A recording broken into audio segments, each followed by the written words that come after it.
제가 좋아하는 시 중에서 사무엘 울만의 청춘이라는 시가 있습니다. 여러분들도 잘 알고 있는 내용일 것이라 생각하고요. 오래전에도 한번 여러분들과 함께 이 내용을 나누었던 기억이 있습니다. 이 시의 일부분을 제가 좀 읽어드리겠습니다. 이른이든 16살이든 인간의 가슴 속에는 경이로움에 끌리는 마음, 어린이처럼 미지에 대한 탐구심, 인생에 대한 흥미와 환희가 있다. 우리 모두의 가슴 속엔 마음의 눈에 보이지 않는 우체국이 있다. 다른 사람들과 하나님으로부터 아름다움, 희망, 기쁨, 용기와 힘의 영감을 받는 한 당신은 젊다. 영감의 교류가 끊기고 영혼의 비단의 눈에 덮여 슬픔과 탄식의 얼음 속에 갇힐 때 20살이라도 인간은 늙을 수밖에 없고, 고개를 들고 희망의 물결을 붙잡는 한 80살이라도 당신은 청춘이다. 네, 이런 내용입니다. 맨 마지막에 마음의 울림이 있죠. 고개를 들고 희망의 이 물결을 붙잡는 한 80살이라도 90살이라도 우리는 청춘을 살아갈 수 있다라는 이 시가 우리 모두에게 용기를 주는 것 같습니다. 요즘 같은 고령화 시대를 살아가는 이 시대의 사무엘 울만의 이 청춘이라는 시는 우리 생애와 삶을 다시 한번 생각해 보게끔 하는 의미 있는 내용을 전달해 주고 있습니다. 예전에는 20대 젊은이만을 청춘이라고 말을 했지요. 그렇게 생각했습니다만 아름다움과 희망과 꿈과 용기를 지니고 있는 한 우리 모두는 청춘이다라는 말이 정말 용기를 줍니다. 여러분 모두가 청춘으로 사는 은혜가 있기를 간절히 바랍니다. 현대사회는 고령화 시대입니다. 인생은 60부터다라는 말이 있지요. 그러나 요즘에는 좀 바뀌어서 70부터다 이렇게 말을 합니다. 이런 고령화 시대를 살아가다 보니까 시니어 분들에 대한 인식도 많이 달라졌습니다. 더 이상 시니어를 꼰대 같거나 뻔뻔하다고 생각하는 사람 아무도 없습니다. 요즘 시니어 분들은 여전히 젊게 살지요. 저희 교회 성도님들을 보더라도 정말 가을을 맞아서 옷 입고 오신 색깔, 생각하는 거, 말하는 말투, 정말 젊은이들 못지않게 센스 있게 살아가신 것을 보면서 정말 요즘의 시니어 분들은 정말 젊게 살고 있구나라는 것을 많이 느끼고 있습니다. 세계는 이런 고령화 시대를 맞아서 많이 변화되고 있는 건 또 사실이기도 하죠. 국가는 보다 건강한 노후를 보낼 수 있도록 다양한 그런 프로그램들을 개발하고 있고요. 이에 맞춰서 또한 교회도 고령화 시대를 맞아서 많은 것이 변했습니다. 과거에는 교회 주축 세대가 30대, 40대 혹은 50대라고 보았는데 요즘에는 60대에서 70대 혹은 80대까지도 교회 주축 세력이구나라고 이렇게 생각을 하는 경향이 있습니다. 사실 이런 경향을 한없이 부정적으로만 생각하면 왜 70대, 80대가 교회 추축 세력이 된가라고 한없이 부정적으로만 생각하면 미래가 없다라고 말을 할 수 있겠습니다. 그러나 하나님의 꿈을 지닌 사람들이 모인 교회는 여러분 저는 항상 젊다라고 믿습니다. 우리 안에 하나님의 꿈과 비전이 얼마나 담겨 있는가에 따라서 교회의 미래가 판결되는 것입니다. 여러분들의 마음속에 하나님의 꿈을 담아야 됩니다. 그러면 70이어도 80이어도 우리는 항상 젊음을 살아갈 수 있는 인생을 여러분 겪게 되는 것입니다. 젊은 생각과 건강한 믿음을 지닌 젊은이들과 시니어분들이 어우러져 있는 교회가 여러분 건강한 교회인 것입니다. 지난 몇 주 동안 우리는 교회력 성서 1과에 따라서 출애굽기의 말씀을 나누었습니다. 출애굽기 하면 빠질 수 없는 인물이 모세였습니다. 시내산에서 율법을 받아서 40년간 광야 생활을 할 때 하나님은 모세를 선택하셨고 그를 민족의 지도자로 세워주셨습니다. 모세는 출애굽한 이후 공동체에서 가장 중요한 인물이 됩니다. 오늘 함께 읽은 신명기의 말씀 속에서는 모세가 생의 마지막을 맞이한 그 장면을 우리가 함께 읽었습니다. 여러분, 모세는 여기 있는 우리 모두보다도 훨씬 나이가 많은 120세를 살았습니다. 여러분들에게 이런 축복이 있기를 소원합니다. 네. 아멘이 크게 나와야 되는 거 아닌가요? 네. 모세는 우리보다도, 여기 있는 모든 성도님들보다도 훨씬 나이가 많은 120세를 살았습니다. 그는 죽을 때까지 여호와 하나님의 말씀에 순종하는 믿음의 청춘으로 살았습니다. 출애굽기 6장에서 하나님께서 모세를 부르셨고, 모세는 하나님 앞에 신발을 벗고 하나님의 사람으로 살아가겠다고 소원하고 그렇게 부름을 받은 나이가 80이었습니다. 그리고 광야 생활 40년 한 것으로 생각해 볼 때 그의 인생은 120년 된 이 생의 마지막을 겪고 있는 죽음의 이 단계에 이른 오늘 이 말씀을 함께 읽은 것입니다. 80세의 부름을 받아서 120세에 죽는 순간까지 사명을 완수하는 것으로 보아서 모세는 나이가 들어가면 들어갈수록 더욱더 하나님의 뜻에 순종한 그런 믿음의 인물이라는 것을 볼 수 있습니다. 그래서 그는 믿음의 청춘을 산 사람입니다. 죽는 날까지 하나님의 뜻에, 또 하나님께서 주신 이 사명을 놓지 않고 살았던 이 하나님의 비전이 모세의 열정이었던 것이죠. 우리는 모세라는 인물을 통해서 인생 말미까지 지녀야 하는 삶의 태도, 믿음의 태도가 무엇인지에 대해서 오늘 배우고 알게 됩니다. 5절 말씀에 보니까 여호와의 종 모세가 여호와의 말씀대로 모압 땅에서 죽게 되었다라는 말씀을 오늘 우리들에게 알려주고 있습니다. 모압 땅에 있는 골짜기에서 장사되었는데 오늘날까지 그가 어디에 묻혔는지를 아무도 알지 못한다라고 성경은 말씀하고 있습니다. 아무도 모세의 무덤을 알지 못한다는 말씀이 지금도 이렇게 지켜지고 성경 말씀이 이루어지고 있는데요, 정말 성지순례를 가더라도 모세를 기념하는 기념교회는 있어도 모세의 이런 어디에 묻혔는지를 지금도 아직까지도 모르고 있는 거죠. 그렇게 보면은 이 말씀이 지금까지도 이루어지는 것을 우리는 보게 됩니다. 우리는 위대한 인물의 죽음을 이 말씀을 통해서 보게 됩니다. 그러나 모세가 이스라엘의 아무리 위대한 인물이라도 오늘 이 말씀 속에서 보아야 하는 것은 생의 마지막을 맞이한다는 것입니다. 다시 말하면 모세는 아무리 위대한 일을 했고 아무리 위대한 족적을 남긴 사람이라 하더라도 그는 사람이라는 것, 생의 마지막을 맞이할 수밖에 없는 존재라는 것입니다. 이 땅에서 오직 영원한 존재는 하나님 한 분이십니다. 하나님은 전지전능하시며 시작과 끝이 없으신 영원하신 하나님입니다.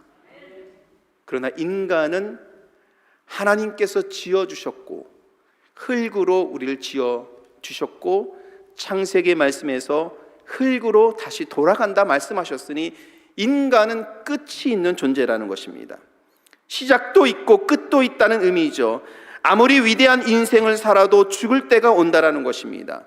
불로장생을 꿈꿨던 진시황새는 영생불사의 약을 찾기 위해서 그 불로초를 찾기 위해서 온 나라를 싹싹이 뒤졌음에도 불구하고 찾지 못했습니다. 그러나 그런 약이 세상에 여러분 어디 있겠습니까? 그에게 죽음은 어김없이 찾아왔습니다. 저는 모세의 죽음에서 신앙인이 어떻게 생의 마지막을 준비해야 하는지를 배우게 됩니다. 그리고 믿음으로써 이 마지막을 준비하는 우리 인생의 여정은 어떠한 믿음의 삶을 살아가야 하는지에 대해서 오늘 알게 됩니다. 오늘 말씀 속에서 우리가 눈여겨보아야 하는 것은 여호와의 말씀대로 모압 땅에서 죽었다라는 의미입니다. 여러분, 모세의 죽음은 하나님의 뜻에 따른 것입니다. 모세는 자기의 죽음조차도 하나님의 뜻에 따랐습니다. 사실 모세 개인의 입장으로 보면 가나안 땅에 들어가지 못하는 것 얼마나 서운할까요? 얼마나 한이 되겠습니까? 이스라엘 백성이 그 출애굽한 이후에 40년간 그 모진 세월을 참고 이겨내면서 광야 생활을 할 수 있었던 것은 오직 한 가지입니다. 하나님 아버지께서 예비하신 그 복지의 땅, 가나안 땅에 들어가서 하나님께서 예비하신 그 땅에서 은혜와 풍성함을 누리면서 살아가는 것입니다. 모세도 왜 안 그렇겠습니까? 모세도 하나님께서 그 예비하신 땅에서 누릴 그 은혜의 삶을 기대했겠죠. 그러나 오늘 하나님께서는 모세를 불러 세워놓으시고 가나안 땅을 볼 수 있는 비스가 산 꼭대기에 서서 가나안 땅을 바라보게만 하셨습니다. 그리고 이렇게 말씀하셨죠. 오늘 4절 말씀 속에서 너는 그리로 들어가지 못할 것이다. 이렇게 말씀하시면서 모세의 사명이 여기까지 있는 것을 말씀해 주셨습니다. 모세가 하나님과 이스라엘 위해서 해야 할 몫은 가나안 땅을 바라보는 그 목전까지입니다. 그리고 가나안에서의 일은 여호수아에게 맡기는 것입니다.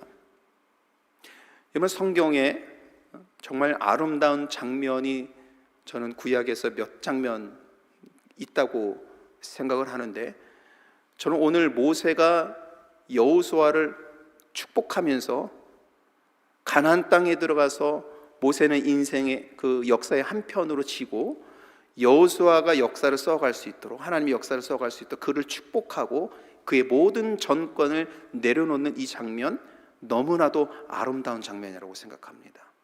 모세는 하나님께서 자기에게 주신 사명의 끝이 어디인지, 자기를 불러서 세워서 자기를 사용하신 하나님의 뜻이 무엇인지를 분명하게 알고 있는 사람입니다. 그리고 모든 책임과 임무를 벗고 영원한 안식과 복락을 누리는 죽음을 맞이합니다. 모세의 죽음은 믿음 안에서의 죽음입니다. 여러분, 보통 인간은 늙고 병들어서 기력이 쇠하여 죽지 않습니까? 혹은 특별한 어떤 사건과 사고가 일어나지 않는 한 대부분의 인간은 기력이 쇠하여서 때가 되었을 때 죽게 됩니다. 그리고 대부분의 인간은 이 땅에서의 미련을 버리지 못하고 죽음 앞에서 더 살기 위해서 발버둥치기도 하고 정말 하나님 앞에 호소하기도 하고 기도하기도 하고 대부분의 인간의 마음이지 않습니까? 그러나 모세는 늙어 약해서 죽은 것이 아닙니다. 본문에 의하면 그의 기력은 죽는 그 순간까지 왕성했습니다. 7절 말씀을 같이 한번 읽어볼까요? 모세가 죽을 때 나이 120세였으나 그의 눈이 흐리지 아니하였고 기력이 쇠하지 아니하였더라. 아멘.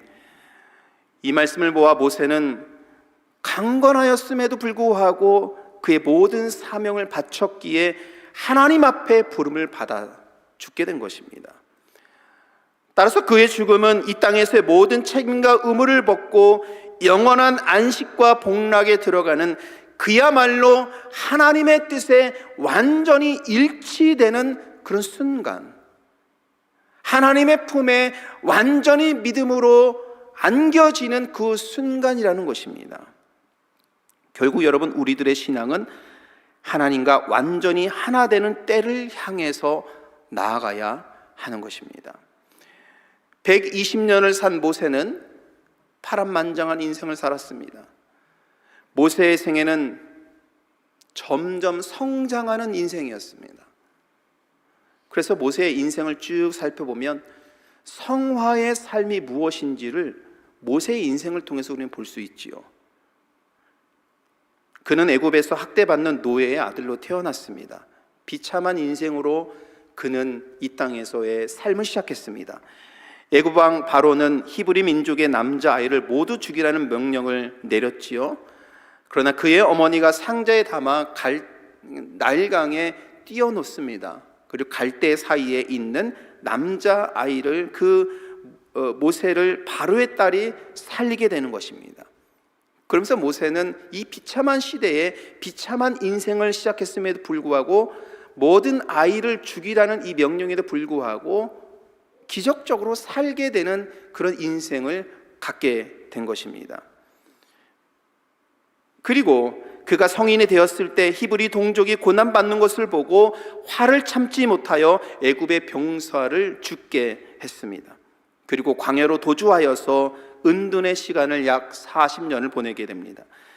그리고 나이 80이 되어서 출애굽과 가나안 행진을 위한 지도자로 소명을 받게 되지요.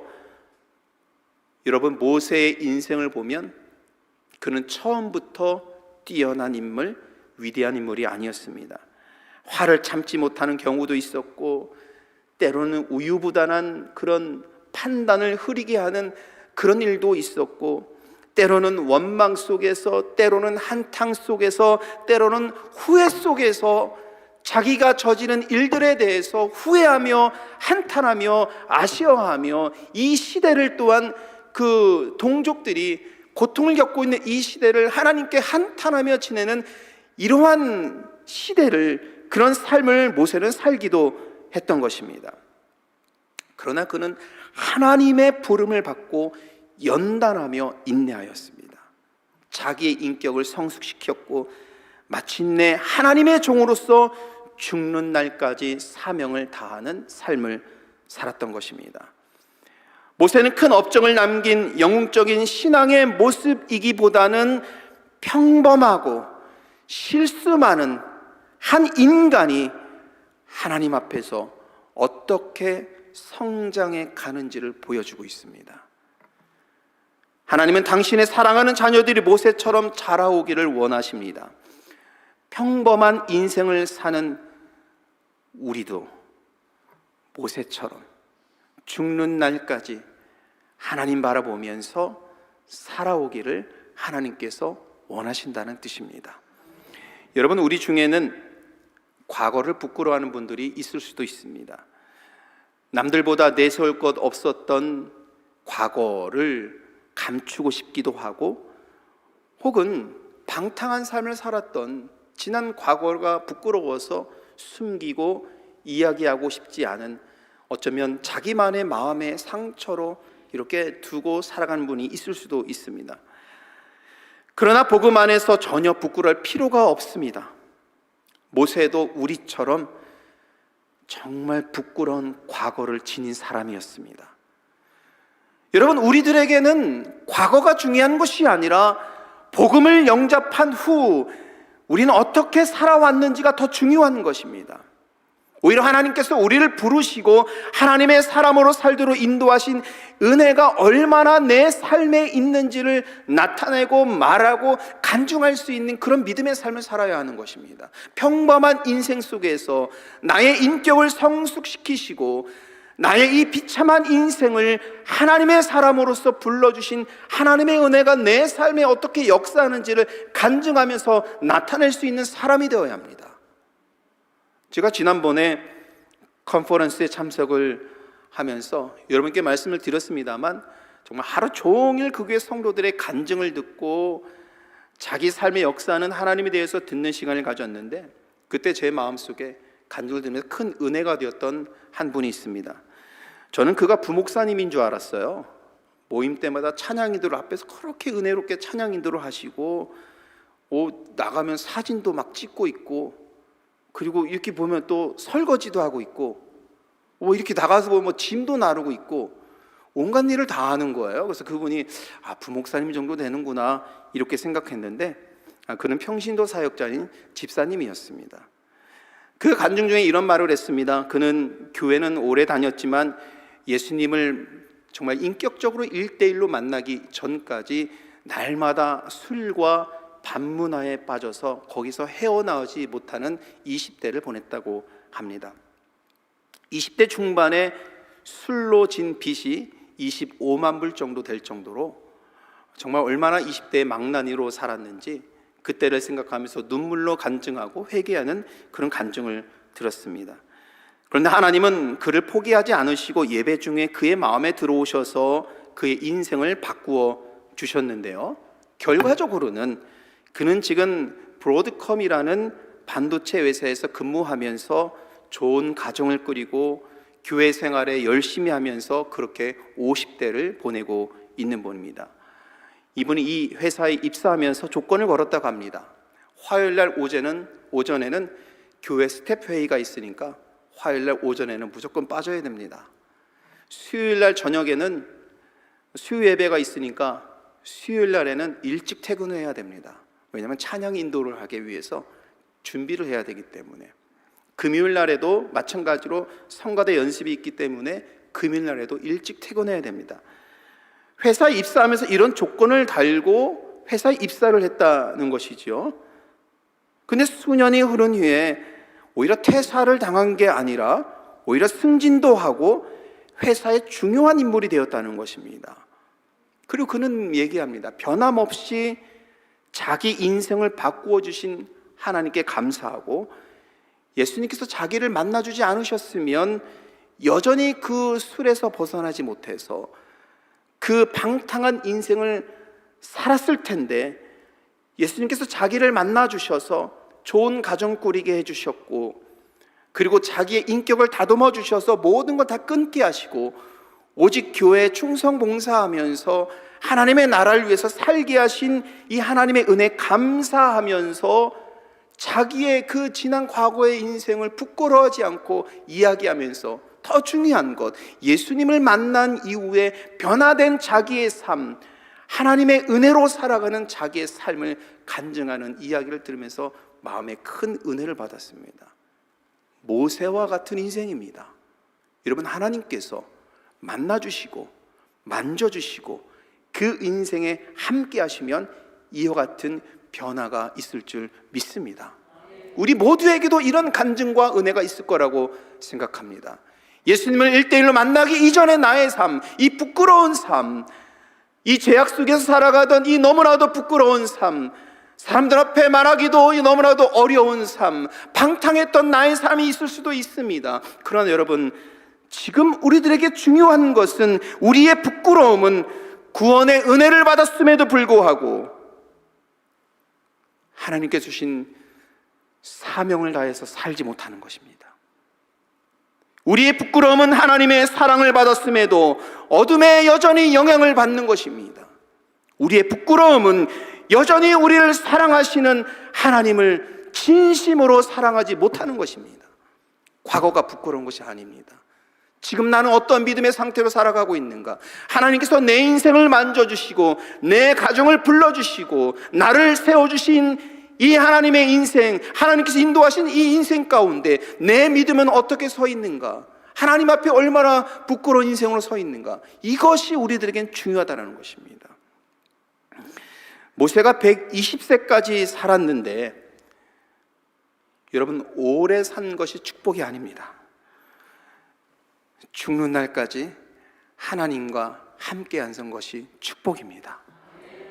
여러분, 모세처럼 나이 80에도 하나님의 부름을 받아 다시 사는 인생이 되어야 복된 줄 믿으시길 바랍니다. 모세처럼 나이가 들어가면 들어갈수록 여러분들의 믿음이 깊어지길 바랍니다.